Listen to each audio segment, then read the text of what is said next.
As a candidate in May, you saw that huge victory for the Brexit Party in May. You believed at the time that was the way to deliver Brexit. Why do you think now that it's not the Brexit Party and it's the Conservative Party that can deliver Brexit? Well, navigating our way to a successful exit from the EU is a tricky business. And if you recall, back in May, we had a Hammond-May government that was determined to make us a vassal state of the European Union and get us back in.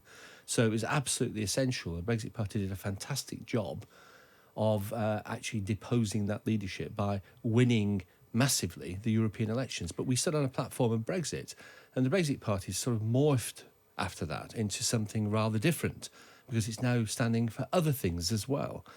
The fact of the matter is that having now got rid of that government and instead put into post somebody who leans very strongly towards Brexit. I mean, I sat on the campaign committee of Vote Leave and travelled around the country with Boris Johnson. I know he is himself committed to Brexit. Having got that and having him create a remarkable deal, actually, when you consider that he had a hostile parliament and his hands were tied, he got major changes to Theresa May's withdrawal agreement. This is where you disagree with your former party leader, Nigel Farage. One, he doesn't believe that this Brexit deal is a meaningful Brexit. And two, he doesn't believe that Boris Johnson is a true Brexiteer. Why are you convinced you're right? Why do you think this deal is Brexit when Nigel Farage, the ultimate Brexiteer, doesn't?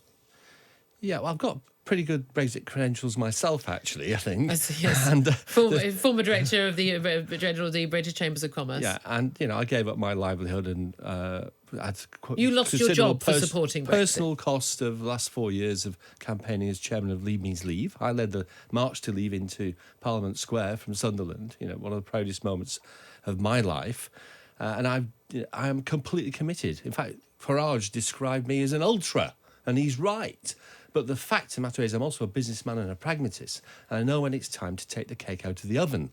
Not the half-baked cake that Theresa May had, but it's no point in having a burnt cake that crumbles, and that's what the Brexit Party are heading towards, because they're going to destroy the possibility of this government, that are the only people who can deliver Brexit, winning the election by taking votes away in key marginals. Are you saying that this deal is not quite what you want, but it's good enough? Yeah, it's good enough. I mean, it's tolerable. As Martin Howe, QC, who everybody relied upon to examine these things, said himself.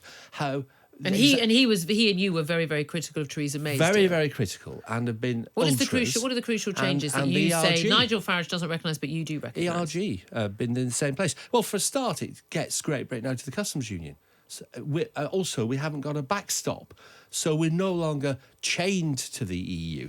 If we don't actually like the deal, the eventual deal that's negotiated after we've left, then we can walk away and go to WTO terms. That gives the government enormous leverage. I mean, considering how much they achieve with the EU with a ball and chain on their ankle, that gives an enormous leverage to negotiate. This deal is Brexit. It's the equivalent of what Norway has, but with some extra good bits. For example, you can control migration. Let's talk about the timing of your decision, though. A week before the election, big impact when everyone's focused on the election, but those Brexit Party candidates are already on the ballot paper in those, roughly 300 constituencies around the country. Nigel Farage, of course, stood down candidates for the seats which were won by the Tory party in 2017, and there's a dozen or so more as well where candidates mysteriously haven't appeared or people stood down at the last moment. But what's the point in you saying it now when the Brexit Party candidates' names are already on the ballot paper? Well, first of all, I personally spent a lot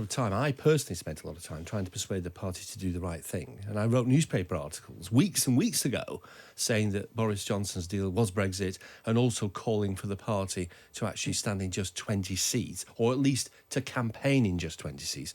It's still possible, of course, that Nigel Farage could join us. I mean, I would encourage him to come across and join us and say, actually, this is a great victory for him. We've done it. We've actually got Brexit, and he could be a national hero.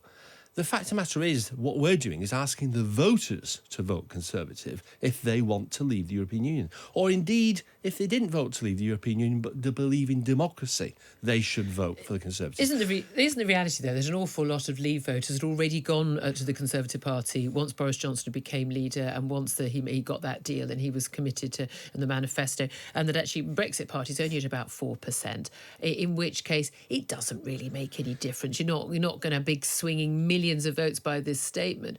Or do you think that what you and the fellow MEPs have done does make a difference? No, I understand there are more MEPs who might follow suit today. It makes a huge difference. And there are two things about that. One is, you're absolutely right, of course, the Brexit Party's standing in the polls has dropped from over 20% to about 4% nationally, which shows that a lot of people who believed in Brexit and voted for me as an MEP as a Brexiteer actually believe that has been done, that the Conservatives are the ones to deliver it.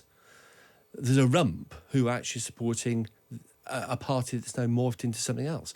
But the most important thing is, this is the most unpredictable election of my lifetime, and it will actually take place at constituency level. It's multidimensional, very difficult to call. And if you look at the polls in individual constituencies, the Brexit Party has more than 4% in some areas, sufficient to take votes away from the Conservatives.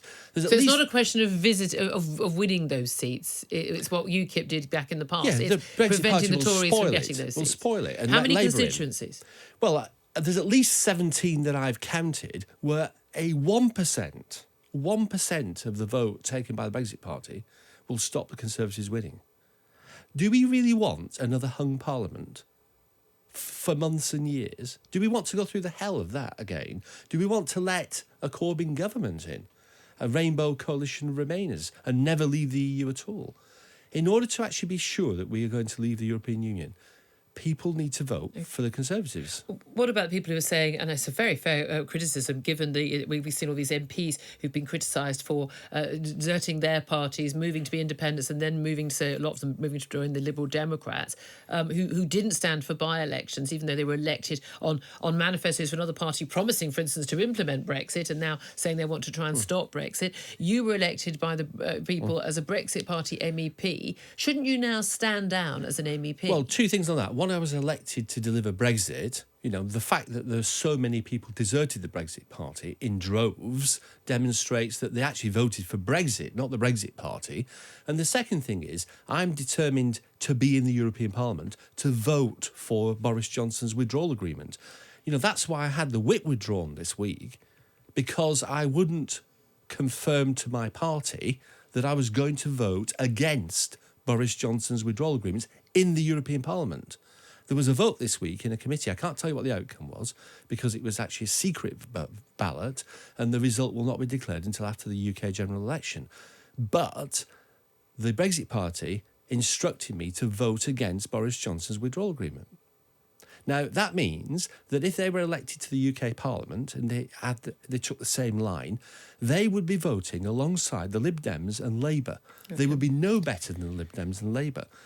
How much of all of this, the Brexit Party itself, the campaign for Brexit and where Nigel Farage is now, how much of this do you believe is about Nigel Farage's personal ego, or is about his determination after fighting for 20 years to get a Brexit worth fighting for, is what he says? Well, first of all, I hate all this personal stuff. Don't want to get involved in personal slagging off of people. Do you admire Nigel Farage? I think Nigel Farage has done an amazing job. I mean, we would never have had a referendum in the first place had he not campaigned, and had the Brexit Party not won the European elections overwhelmingly, we would still have a Hammond-May government, and we'd probably be locked into the European Union forever. So he made some pivotal choices which changed the course of British history. And he could have been a national hero by doing the right thing and putting the country above party and simply giving the Conservatives a free run, while, of course, saying he would keep a weather eye on what happens next and make sure that they don't backslide. Have you spoken to him since you've left the party? He hasn't spoken to me for weeks. Okay. And in terms of the net effect, you think of this announcement yesterday, and again, we understand that some other MEPs might be speaking out today as well and following suit. Do you think that is enough to deliver what you want, which is a Conservative majority government to deliver Brexit? I think that this election's still in the balance. And one of the biggest problems with the opinion polls, of course, is it creates apathy because people think the Conservatives are in the lead. This is going to actually be decided at constituency level. Okay. And people need to make sure that we get the right result.